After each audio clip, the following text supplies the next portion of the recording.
ছবি ব্যানার্জির লেখা গল্প জীবন ও জীবিকা। মিস্টার সেনের বাড়িতে গিয়েও আরো একটা নাটক হলো। বিশাল বড় বাড়ির মতো ফ্ল্যাটটা দামি আসবাবে ছবির মতো সাজানো। মিস্টার সেন যখন বাবা মার কাছে গিয়ে বললেন, মা, আমি বিয়ে করেছি, দেখো তোমার বৌমা পছন্দ হলো কিনা। উনি আনন্দে উচ্ছ্বসিত হয়ে বললেন, ও মা, খোকা, তুই সত্যিই বিয়ে করেছিস? বেঁচে থাক বাবা, এবার আমরা মরেও শান্তি পাবো। আহা, বৌমা আমার একেবারে লক্ষ্মী প্রতিমার মতো চেহারা। বৌমা, তোমার নাম কি মা? মেঘনা বলল, মা, আমার নাম মোহিনী। আমি আপনাদের সেবা যত্ন করার জন্য এসেছি। মিস্টার সেনের মা বললেন, বালাই ষাট, তুমি কেন সেবা যত্ন করবে? সেবা যত্ন করার জন্য তো আয়ামাসি আছে। তুমি তোমার ঘর আলো করেই থাকো, আর আমার ছেলেটাকে শুধু ভালোবাসো। হ্যাঁ রে খোকা, বৌমার হাতে শাঁখা পলা গয়না কই? নতুন গয়না টয়না কিছু দিসনি? আগে জানলে তো বরণের ব্যবস্থা করতাম। একটা অনুষ্ঠান করবি না? মিস্টার সেন বললেন, মা, তোমার বয়স হয়েছে, বরণ টরণের কোনো দরকার নেই। আর একটা ছোট অনুষ্ঠান আমি করে নিয়েছি। তুমি বরং পরে তোমার বৌমাকে কিছু গয়না দিও। শাঁখা পলা কাল আমি কিনে আনবো। মা বললেন, কাল কেন? আমি আর তোর বাবা কি খালি হাতে বৌমার মুখ দেখবো? তুই আমার গয়নাগুলো বের করে এনে বৌমাকে পরিয়ে দে। কাল শাঁখা পলার সঙ্গে একটা সোনা বাঁধানো লোহা কিনে আনিস। এও স্ত্রী মানুষকে লোহা পরতে হয়। মিস্টার সেন খুব বিরক্তি নিয়ে মায়ের সোনার গয়নার বাক্সটা নিয়ে এসে বলল, মা, এই ভারী ভারী গয়না পরে ওকে ঘুমোতে পারবে? তুমি বরং সব সময় পরার জন্য কিছু দিয়ে দাও, বাকিটা রেখে দাও। এই বাক্সের সব গয়না আমার বৌমার। আমার বয়স হয়েছে কবে নেই, ওটা বৌমার হাতে আমি দিয়ে দেব। বেশ, তাই দাও। এবার তোমরা শুয়ে পড়ো, আমরা খেয়ে এসেছি। মিস্টার সেন মেঘনাকে বললেন, আজ থেকে তুমি আমার বেডরুম সংলগ্ন স্টাডি রুমে থাকবে। কাল স্টাডি রুমে সব জিনিসপত্র আমি অন্য ঘরে শিফট করে নেব। আর তোমার কি কি লাগবে সেটার একটা লিস্ট করে দিও। মেঘনা বলল, গয়নার বাক্সটা আপনার কাছে রাখুন মিস্টার সেন। আপনাকে অভিনয়ের জন্য কিছু গয়না পরতে হবে, বাকি গয়না তোমার ঘরের আলমারিতে আপাতত রেখে দাও। আমি ঠিক সময়ে ওগুলো নিয়ে রাখবো। পরের মাসে স্যালারি পেয়ে মেঘনা বলল, মিস্টার সেন, আমি কাল একবার আমাদের বাড়ি যাব। মিস্টার সেন বললেন, কাল সকালে গেলে আমার গাড়ির ড্রাইভার তোমাকে পৌঁছে দেবে।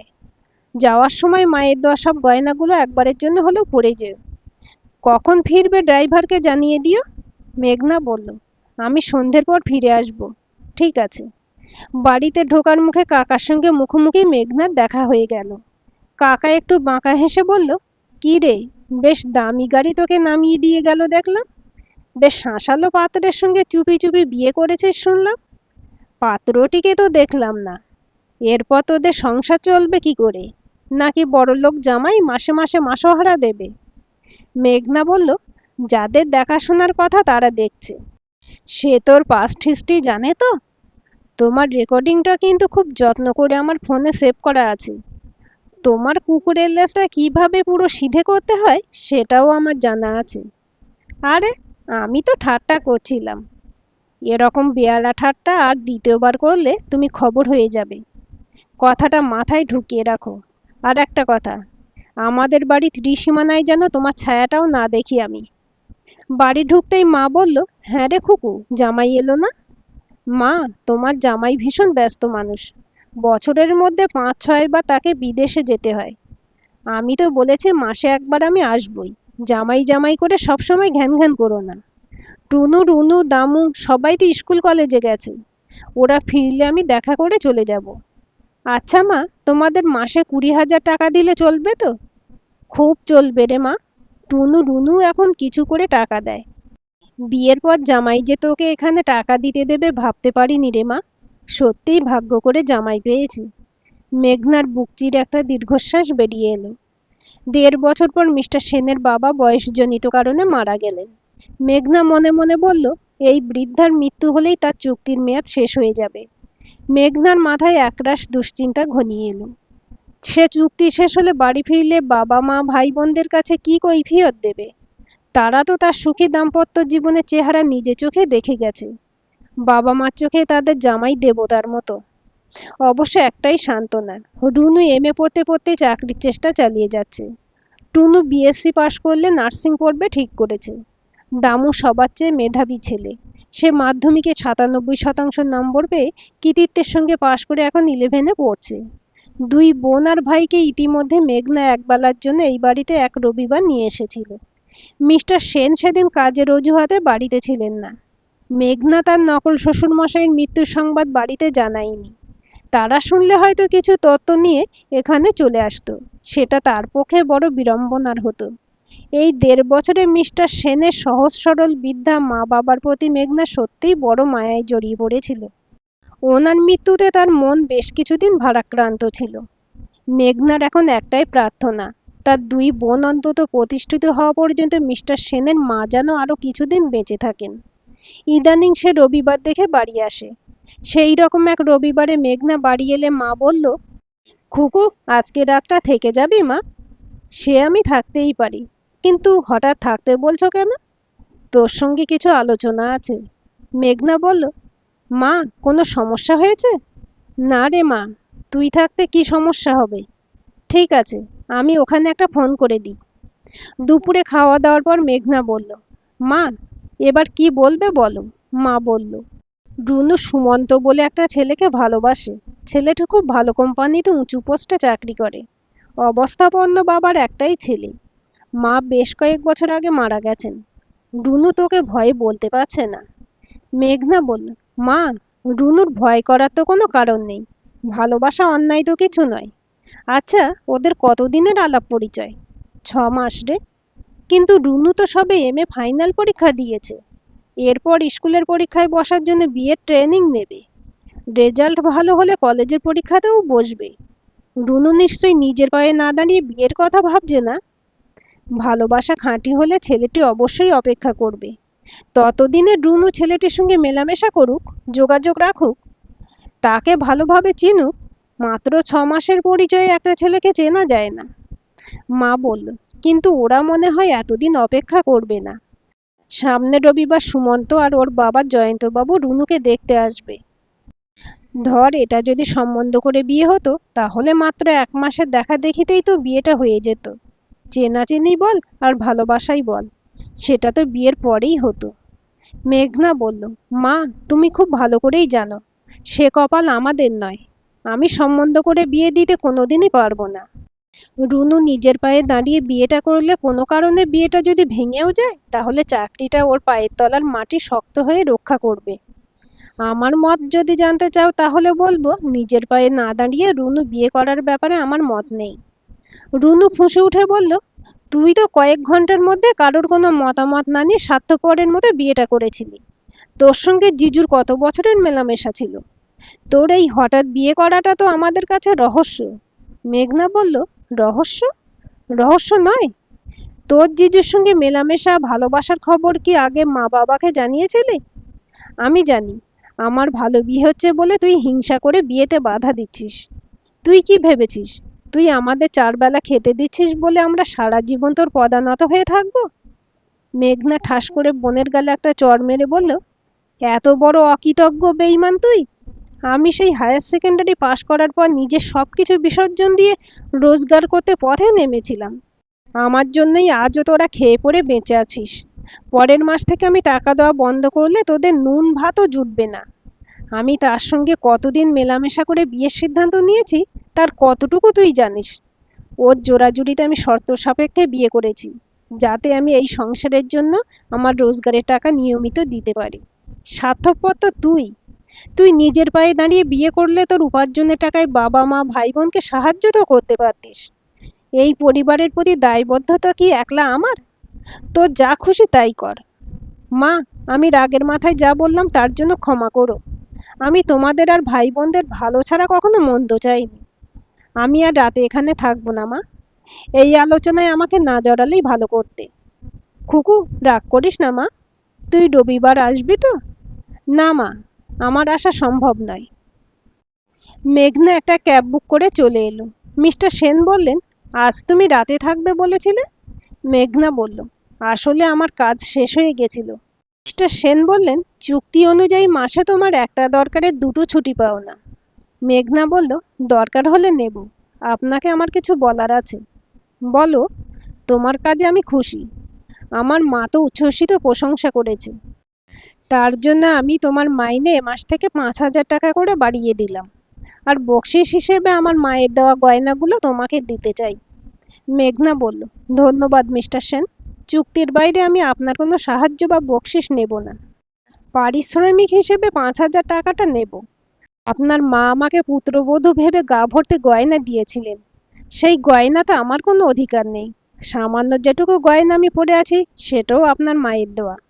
আজ সেটা আপনাকে ফিরিয়ে দিয়ে আমি কিছু নকল গয়না পরে থাকবো। চুক্তি অনুযায়ী সবটাই যখন নকল, তখন গয়নাগুলো নকল হয় বাঞ্ছনীয়। মিস্টার সেন বললেন, এর আগে তুমি কোনো কাস্টমারের কাছে বকশিস নাওনি? না স্যার, আমি কারোর কৃতদাসী নই। আমি শ্রমের বিনিময়ে অর্থ উপার্জন করি, সেই পথটা যেমনই হোক। পরের রবিবার মেঘনার মা ফোন করে মেয়েকে বলল, খুকু, ওরা 10 দিনের মধ্যে বিয়েটা দিতে চায়। সুকান্তর বাবা অত্যন্ত সজ্জন মানুষ। কি চমৎকার ওদের ব্যবহার। ওদের কোনো দাবি দেওয়া নেই। উপরন্তু ওরা মেয়েকে বেনারসি গয়নায় সাজিয়ে নিয়ে যাবে। শুধু বিয়েতে মাত্র 10 জন বরযাত্রী আসবে। জয়ন্তবাবু প্রথমবার এখানে এসে বারবার অন্যমনস্ক হয়ে যাচ্ছিলেন। সেদিন উনি কোনো ফাইনাল কথা দেননি। তার 2 দিন পর একলা এসেছিলেন। সেদিনই উনি বিয়েটা ফাইনাল করে গেলেন। মেঘনা বলল, আমাকে কি করতে বলছো? মা বলল, এভাবে বলছিস কেন রে মা? তুই তো এই সংসারের অভিভাবক। ভাবছি বিয়েতে দূরের আত্মীয় স্বজনকে বলবো না। শুধু 10 জন বরযাত্রী তোর কাকার বাড়ি আর 10-12 জন প্রতিবেশীকে বলবো। মেঘনা বলল, কাকার বাড়ির কেউ আসবে না মা। এ ব্যাপারে আমি তোমাকে কোনো কৈফিয়ত দেব না। তোমাদের লজ্জা করে না মা? যে মানুষটা সর্বস্ব কেড়ে নিয়ে আমাদের পথের ভিখিরি করে দিয়েছিল, তাকে ঘটা করে নেমন্তন্ন করবে? আর একটা কথা, আমি এক্সট্রা 25,000 টাকার বেশি দিতে পারবো না।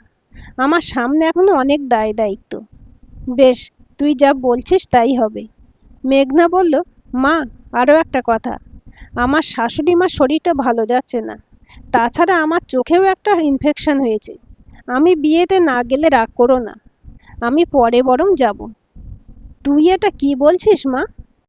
তুই জামাই না এলে কি করে হয়?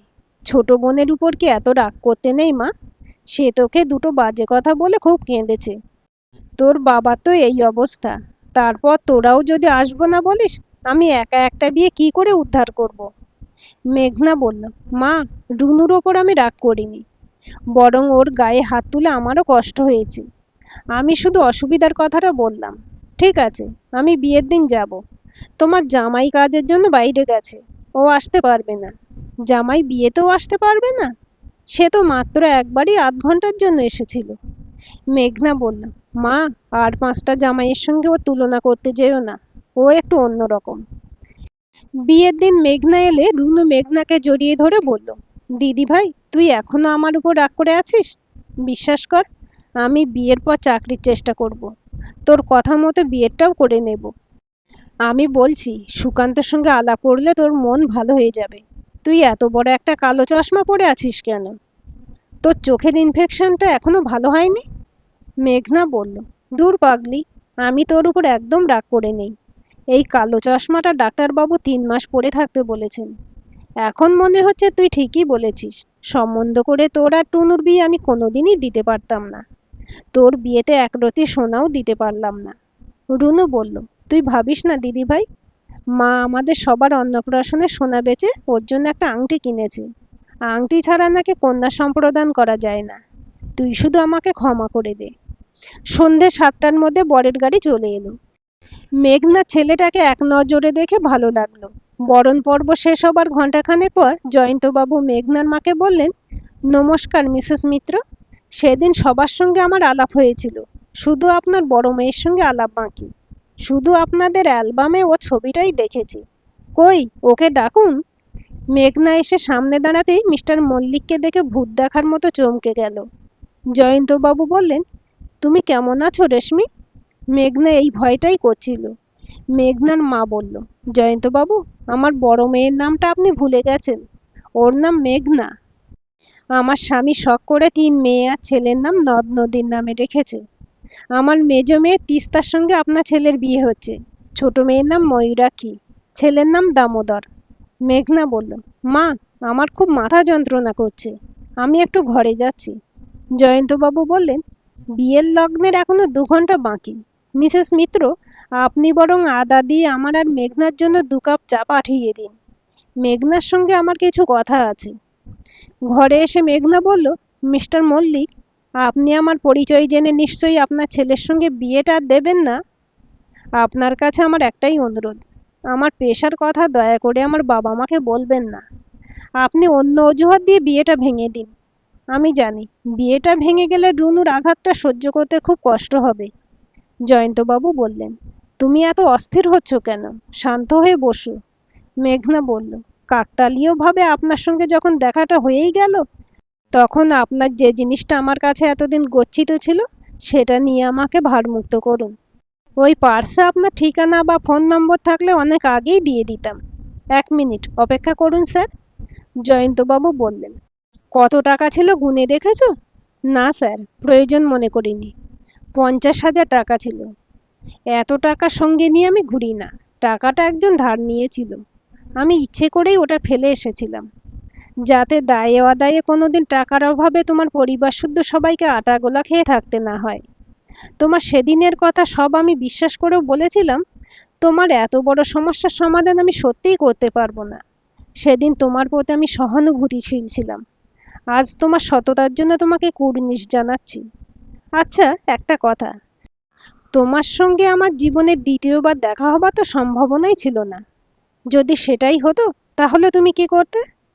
মেঘনা বলল, সেটাও আমি ভেবে রেখেছিলাম স্যার। আরও 2 বছর দেখে টাকাটা আমি কোনো অনাথ আশ্রমে মিস্টার মল্লিকের নাম দিয়ে ডোনেট করে দিতাম। মিস্টার সেন বললেন, আমার এতখানি বয়সে তোমার মতো মেয়ে আমি খুব কমই দেখেছি। তুমি আমার কাছে একটা বিরল দৃষ্টান্ত। এবার আমার কথা বলি। আমার টাইটেলটা তোমাকে সেদিন সত্যি বলেছিলাম। আমি পেশায় একজন ব্যবসায়ী। আমার একটা কনসালটেন্সি ফার্ম আছে। আমার বিদেশে থাকা এক ঘনিষ্ঠ বন্ধু ডকুমেন্টারি ফিল্ম বানায়। তোমাদের নিয়ে সে একটা ফিল্ম বানানোর জন্য তোমার মতো পেশার মেয়েদের এবং পতিতাপল্লীর কিছু মেয়েদের আমার কাছে তাদের জীবনের বাস্তব গল্প চেয়েছিল। আমি ওই একদিনই তোমার কাছে প্রথম গিয়ে ব্যাপারটা আমার কাছে খুব কষ্টকর মনে হয়েছিল। আমি তাকে কাজটা করতে অসুবিধার কথা বলেছিলাম। মেঘনা বলল, স্যার, আপনি যা সিদ্ধান্ত নেবা তাড়াতাড়ি নিন। আমাকে আমার বাবা মা বোনকে সামলাতে হবে। জয়ন্তবাবু বললেন, মেঘনা, আবারও বলছি, শান্ত হও। আমার কথা এখনো শেষ হয়নি। আমার ছেলে যখন তোমার বোনকে ভালোবাসার কথা জানিয়ে আমার অনুমতি চেয়ে অনুরোধ করে, তখন আমি মেয়েটির নাম, কোয়ালিফিকেশন আর পরিবারের পরিচয় জানতে চাই। তোমার বোনের পরিবারের পরিচয় শুনে আমার খটকা লাগে।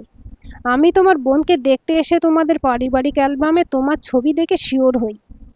তোমার আসল নামটাও জানতে পারি। সত্যি বলতে আমি প্রথমটা দোটানায় ছিলাম, কারণ ভবিষ্যতে আমার ছেলে যদি তোমার পেশার কথা জানতে পারে, তাহলে তোমার নিরপরাধী বোনকে ডিভোর্স দেবে। তখন তোমার পরিবারেও ঝড় নেমে আসবে। আমি আভাসে ইঙ্গিতে ছেলেকে কিছুটা বলেছিলাম। ছেলে সব শুনে এটা একেবারে ইগনোর করে বলল, বাবা, আমি তিস্তাকে ভালোবাসি। ওর পরিবারের দুর্দিনের কথা, দিদির কথা কিছু তিস্তা আমাকে বলেছিল।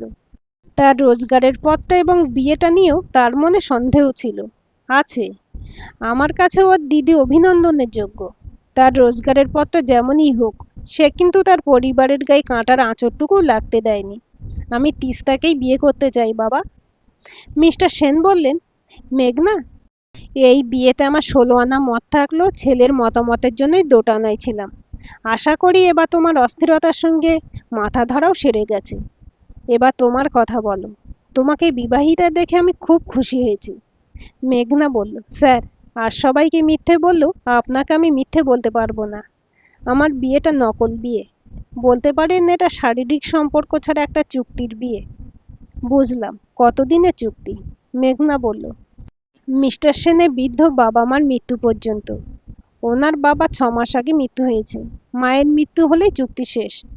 জয়ন্তবাবু বললেন, এত নেগেটিভ চিন্তা করো না। প্রায় 2 বছর একসঙ্গে থাকতে থাকতে নিশ্চয়ই ওনার মনে তোমার প্রতি ভালোবাসা জন্মেছে। হয়তো উনি সেটা প্রকাশ করছেন না। মেঘনা বলল, না স্যার, সে সম্ভাবনা একেবারেই নেই। এই সিঁথির সিঁদুরটাও ওনার নির্দেশে আমি নিজেই পড়েছি। আসলে ওনার কোনো মেয়ের প্রতি বিশ্বাসটাই নেই।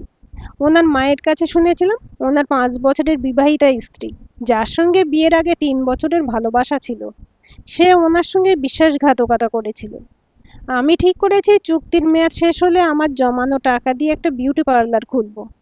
স্যার, আমার জীবনে খোলা আকাশ নেই, নিজস্ব সংসার নেই, 7 পাকের বন্ধন নেই, পবিত্র মন্ত্র উচ্চারণ করে সিঁথিতে সিঁদুর পরানোরও কেউ নেই। আমি যদি ভদ্র একটা চাকরিও করতাম, তাহলেও আমার অন্ধ বাবা, রুগ্ন মা আর পঙ্গু ভাইয়ের দায়িত্ব কি ঝেড়ে ফেলতে পারতাম? আপনার মতো মানুষ তো এ সংসারে হাতে গোনা। আমি আপনার প্রতি আজীবন কৃতজ্ঞ ঋণী থাকবো স্যার। জয়ন্তবাবু বললেন। মেঘনা, পরিবারের প্রতি এই দায়িত্ব নিতে তোমার মতো কজন পারে?